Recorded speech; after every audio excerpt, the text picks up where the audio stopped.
Good morning. Today is November 10th. Today I'm going to be hiking Mt Antero.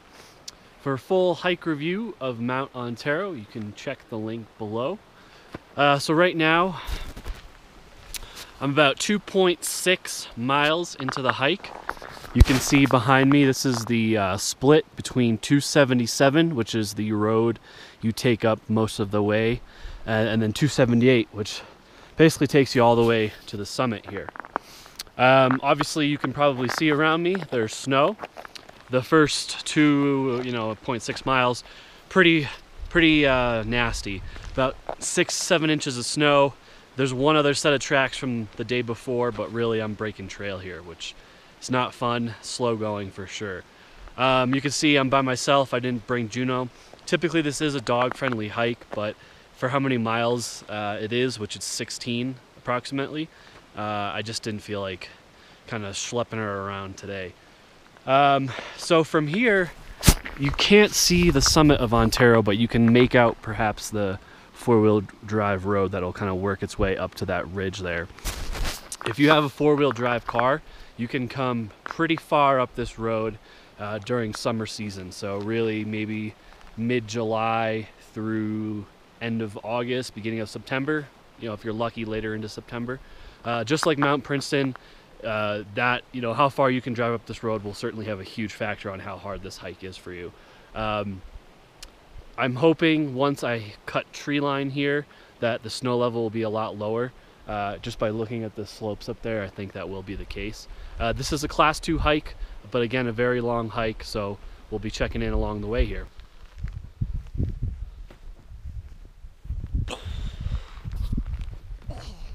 Boy, this is just a crappy hike. The snow has gotten progressively deeper as I've been working my way up to the tree line point here.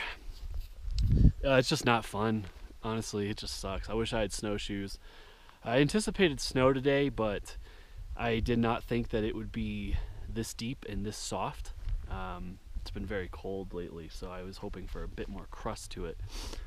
In any case, I'm at tree line, so basically from here on out I will be kind of working and not driving, I wish, going up an old four-wheel drive road, which will kind of work its way up this mountain here to this ridge and then cut back over to the summit of Antero. You still can't see the real summit from here, but yeah, it's a slow going day.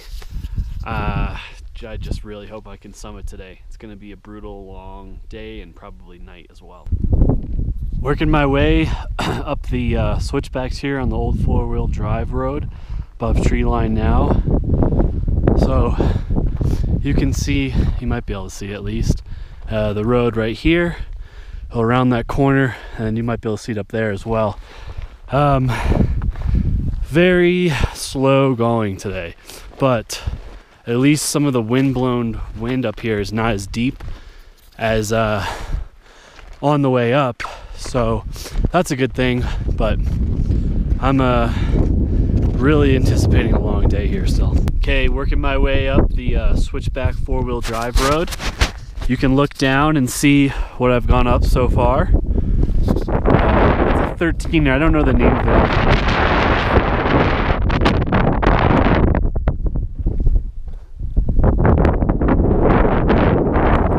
Very pretty up here today.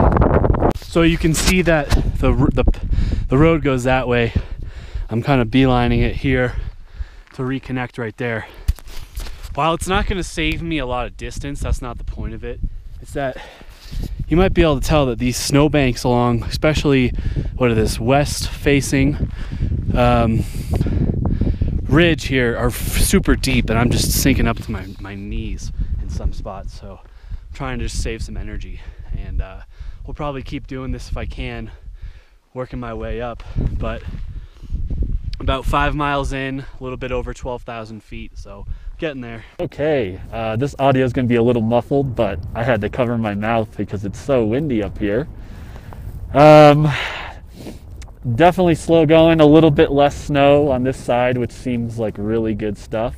I came from over there. This is a very active, not right now of course, but very popular area to Jeep. There's Jeep roads everywhere, so it looks like people are out here all the time. You can see Tab and Shivano right over there, and then the summit is like right over this ridge here, so hopefully should be there soon.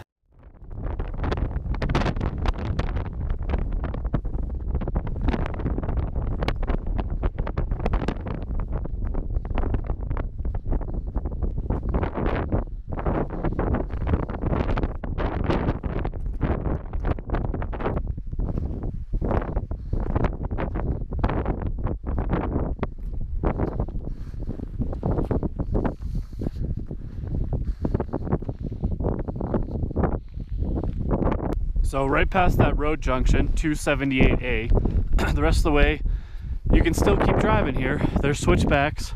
We'll take you all the way up to the top of this ridge, and then we'll be able to see Antero proper, which will be a very short distance from there. So sticking to the right here, a bit snowy. You can see the backdrop. It's very beautiful. Definitely glad I'm here. Having a lot of Jeeps up here or four-wheel drive vehicles would kill the vibe. This is the area where if you were driving, you would not be able to continue. Noticeably less snow up here, as you can see, but way more wind. As far as the summit, it is right there. Two main options: sticks to this ridge here all the way up, or you can kind of zigzag and switch back up. I'll be seeing what makes the most sense for me. I'm trying to avoid the snow like the plague though. But almost there. My summit time will be short today for sure.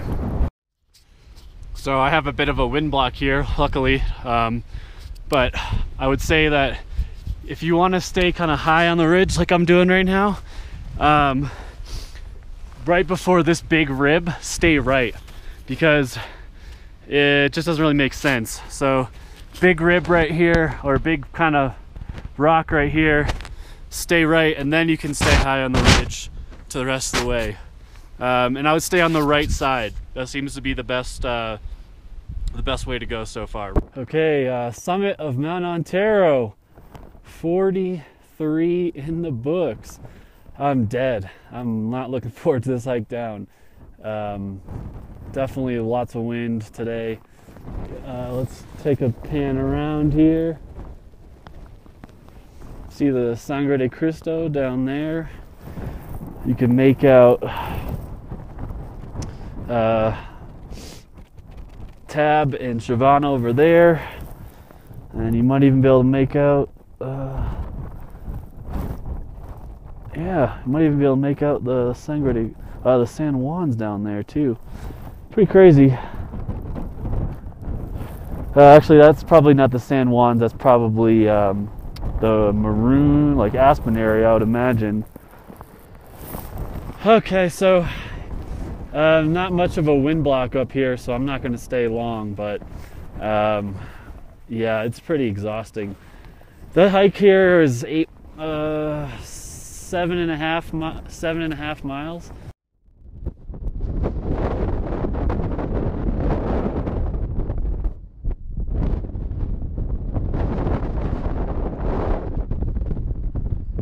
All right, back down on the lovely switchbacks here.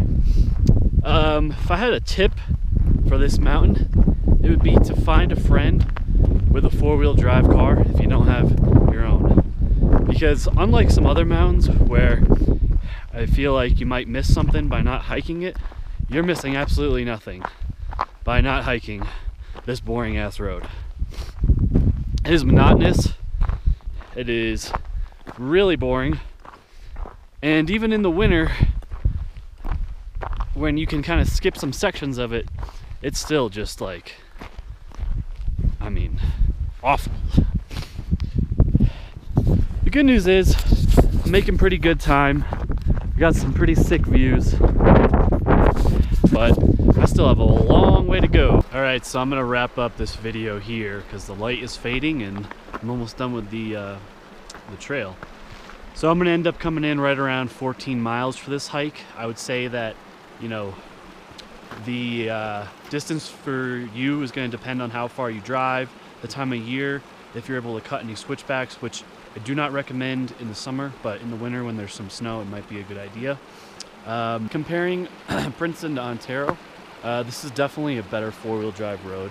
More scenic, more places to camp because it is a longer hike and drive for that matter. I wasn't really able to see the road too much today, so I couldn't tell you how difficult it was. It seems very similar to Princeton, but I don't want to, have someone come out here and hold me to that. I would only recommend this hike for dogs if you're coming in the summer. I just think it's way too much of a slog. Or if your dog's good off leash, I suppose. I don't have one that fits that category. So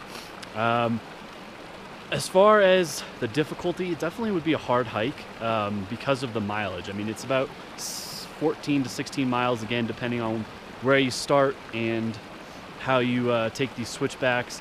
About over 5,500 feet of elevation gain. So it's a pretty good hike all around.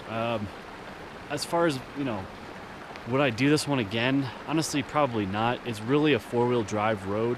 So if I had someone who would want to drive me up there, I definitely would come back. I would be curious to check out some of these other hikes in the area. A lot of these four-wheel drive roads, you can see maybe over there. They go to different areas, and I think that'd be kind of cool. This will wrap up my reviews for this year, most likely. So thank you all again for the support. I really appreciate it. Please let me know what you think of all of these videos. If I'm missing something, if you want me to add something for next season. There's a chance I might be doing a Snuffles one at some point this winter, but we'll see about that.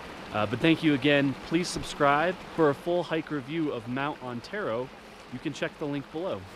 Thanks for watching.